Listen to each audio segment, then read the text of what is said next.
Guys, നമ്മൾ ഇന്നത്തെ വീഡിയോയിൽ സംസാരിക്കാൻ പോകുന്നത് ടച്ച് ലൈൻ സീരീസിൽ ഇന്ത്യൻ ഫുട്ബോളുമായി ബന്ധപ്പെട്ടുള്ള പ്രമുഖ വ്യക്തിത്വങ്ങൾ പറഞ്ഞിട്ടുള്ള ഒരു വിഷയം ഒന്ന് സംസാരിക്കുക എന്നുള്ളതാണ്. നമ്മൾ സംസാരിക്കാൻ പോകുന്നത് ഇന്ത്യൻ ഫുട്ബോളിൻ്റെ ലെജൻഡറി പ്ലെയർ ആയിരുന്ന ബൈച്ചുങ് ഭൂട്ടിയ അദ്ദേഹം ഒരു ഇൻ്റർവ്യൂവിൽ കൊടുത്തിട്ടുള്ള കാര്യങ്ങളാണ്. അദ്ദേഹം മറ്റൊരു ലെജൻഡായിട്ടുള്ള സുനിൽ ഛേത്രിയെ പറ്റിയൊക്കെ പറഞ്ഞിട്ടുള്ള കാര്യങ്ങളാണ് നമ്മൾ ഇന്ന് സംസാരിക്കാൻ പോകുന്നത്. അദ്ദേഹത്തിൻ്റെ വാക്കുകൾ ഇങ്ങനെയാണ്: യോഗ്യതാ മത്സരത്തിൽ മനോലയ്ക്ക് യുവ സ്ട്രൈക്കർമാരെ വെച്ച് ഒരു ഗാംബ്ലിംഗ് നടത്താമായിരുന്നു, ഒരു അവസരങ്ങളൊക്കെ കൊടുത്തുകൊണ്ട്. ദീർഘകാല ഡെവലപ്മെൻറ്റിനായിട്ട് വേണ്ടി ശ്രമിക്കുക. ബംഗ്ലാദേശിനെ നോക്കൂ, അവർ 18 വയസ്സുകാരനെ വരെ കളത്തിലിറക്കി. വ്യക്തമായും അവർക്കൊരു ദീർഘകാല വീക്ഷണമുണ്ട് എന്നുള്ളൊരു കാര്യമാണ് അദ്ദേഹം പറയുന്നത്. പിന്നീട് പറയുന്നുണ്ട്, സുനിൽ ഛേത്രി ഒരു 40 വയസ്സുകാരനാണ്, അദ്ദേഹം പ്രഡിക്റ്റബിൾ ആണ്. ക്രോസസ് വരുന്ന സമയത്താണെങ്കിലും അല്ലെങ്കിൽ അദ്ദേഹത്തിന് ഡ്രിബിൾ ചെയ്ത് മുന്നോട്ട് പോകാനുള്ള കേപ്പബിലിറ്റിയൊക്കെ ഇപ്പോൾ പണ്ടത്തെ പോലെ അല്ല, നഷ്ടപ്പെട്ടു എന്നുള്ള കാര്യങ്ങളൊക്കെ പറയുന്നുണ്ട്.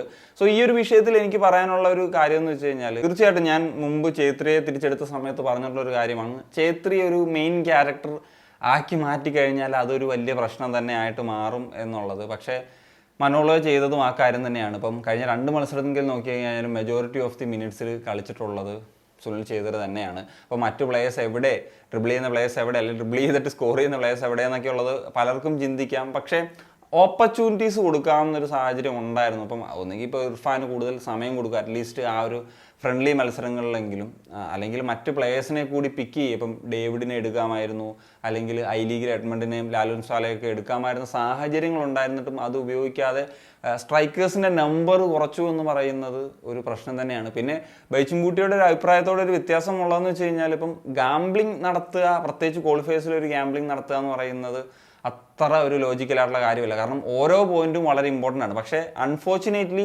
നമുക്ക് സുനിൽ ഛേത്രിയെ കളിപ്പിച്ചിട്ടും ഗോൾ നേടാൻ സാധിച്ചില്ല, 3 പോയിന്റ് നേടാൻ സാധിച്ചില്ല എന്നിടത്തുള്ളതാണ് ഇത് ഡിസ്കസ് ചെയ്യുന്നത്. പക്ഷേ ഏതെങ്കിലും ഒരു പോയിന്റിൽ അത് സ്കോർ ചെയ്യാൻ പറ്റിയിരുന്നെങ്കിൽ ഇപ്പം ഛേത്രി എടുത്ത ഡിസിഷൻ എല്ലാവരും വാഴ്ത്തിപ്പാടുന്ന ഒരു സാഹചര്യത്തിലേക്കൊക്കെ വന്നേനെ. പക്ഷേ അതിലേക്ക് എത്തിയില്ല എന്നുള്ളതാണ് ഇവിടെ ഇത് ഡിസ്കഷൻ പോയിന്റ് ആയിട്ട് മാറിയത്.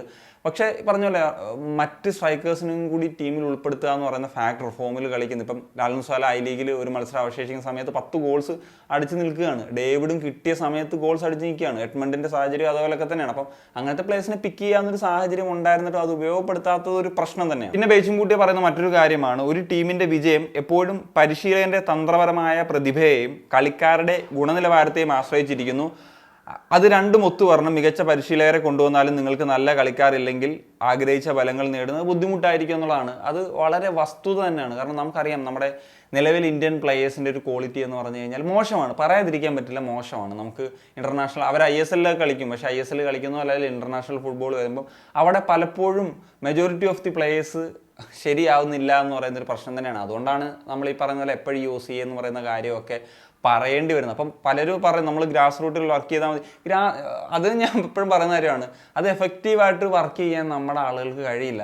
അതുകൊണ്ട് തന്നെ ഈ പറയുന്ന പോലെ OCI പ്ലേയേഴ്സിനെ, ഒരു എക്സ്ട്രാ ക്വാളിറ്റി ഉള്ള പ്ലേയേഴ്സിനെ, ഇപ്പോൾ ISL 7 ഇന്ത്യൻസ് 4 വിദേശ താരങ്ങളും കളിക്കുന്ന പോലെ അറ്റ്ലീസ്റ്റ് ഒരു 3-4 OCI പ്ലേയേഴ്സിനും കളിച്ച് അവരുമായിട്ട് കളിച്ച് ആ ഒരു നിലവാരത്തിലേക്കൊക്കെ ഒത്തു ഉയരാൻ ഇൻ്റർനാഷണൽ ഫുട്ബോളിലും സാധിച്ചാലേ പിന്നെ ഇന്ത്യൻ ഫുട്ബോളിൽ ഒരു റവല്യൂഷൻ സാധ്യമാകും. അല്ലാണ്ട് എനിക്ക് തോന്നുന്നില്ല ഈ പറയുന്ന ക്ലബ്ബുകൾ അത് എഫക്റ്റീവായിട്ട് ചെയ്യുന്നു, അല്ലെങ്കിൽ നമ്മുടെ ഫെഡറേഷൻസ് ചെയ്യുന്നു, ഇങ്ങനെയൊന്നുമുള്ള പ്രതീക്ഷകൾ സത്യം പറഞ്ഞാൽ ഇല്ല. അത് നമ്മുടെ രാജ്യത്ത് ഏത് സ്പോർട്സിൻ്റെ ഫെഡറേഷൻ എടുത്തു കഴിഞ്ഞാലും അതൊക്കെ തന്നെയാണ് അവസ്ഥ. ഞാൻ മുമ്പും പറഞ്ഞിട്ടുണ്ട് ക്രിക്കറ്റ് എങ്ങനെ മാറി എന്നുള്ളത്. ആദ്യമേ അവർ ഗ്രാസ് റൂട്ടിൽ വർക്ക് ചെയ്തിട്ടൊന്നുമല്ല, പിന്നെ ആ ഒരു കിട്ടിയിട്ടുള്ളൊരു ബൂം അത് പിന്നീട് യൂട്ടിലൈസ് ചെയ്യാൻ സാധിച്ചാണ്. ആ ഒരു ബൂം ഇവിടെയും കിട്ടണം. ഒരു സൂപ്പർ സ്റ്റാർ സംഭവമൊക്കെ ഉണ്ട്. ഇപ്പോൾ ബംഗ്ലാദേശിൻ്റെ തന്നെ ആരും എടുത്ത് നോക്കാം, ഹംസ ചൗധരി വന്നതിന് ശേഷം അവിടെ അദ്ദേഹത്തിന് കിട്ടിയിട്ടുള്ള ഒരു റിസപ്ഷൻ എന്ന് പറഞ്ഞു കഴിഞ്ഞാൽ അടിപൊളിയാണ്. കാരണം ഒരു അവരുടെ മുന്നിൽ എടുത്ത് വെക്കാൻ പറ്റും. പ്രീമിയർ ലീഗ് കളിക്കുന്ന ഒരു പ്ലെയർ അവർക്കൊപ്പം ഉണ്ട് എന്ന് പറയുന്നത് അവർ ബംഗ്ലാദേശി ഫുട്ബോളിനും ഫാൻസിനും ഒക്കെ അതൊരു ഗുണകരമായിട്ട് വന്നിട്ടുണ്ട് എന്നുള്ളതാണ്. So that's it guys. അപ്പം ഈ ഒരു വിഷയത്തെ പറ്റിയിട്ടുള്ള നിങ്ങളുടെ ഒരു ഒപ്പീനിയൻ എന്താണെന്നുള്ളത് തീർച്ചയായിട്ടും കമ്പോസ് ചെയ്യാൻ. Signing off.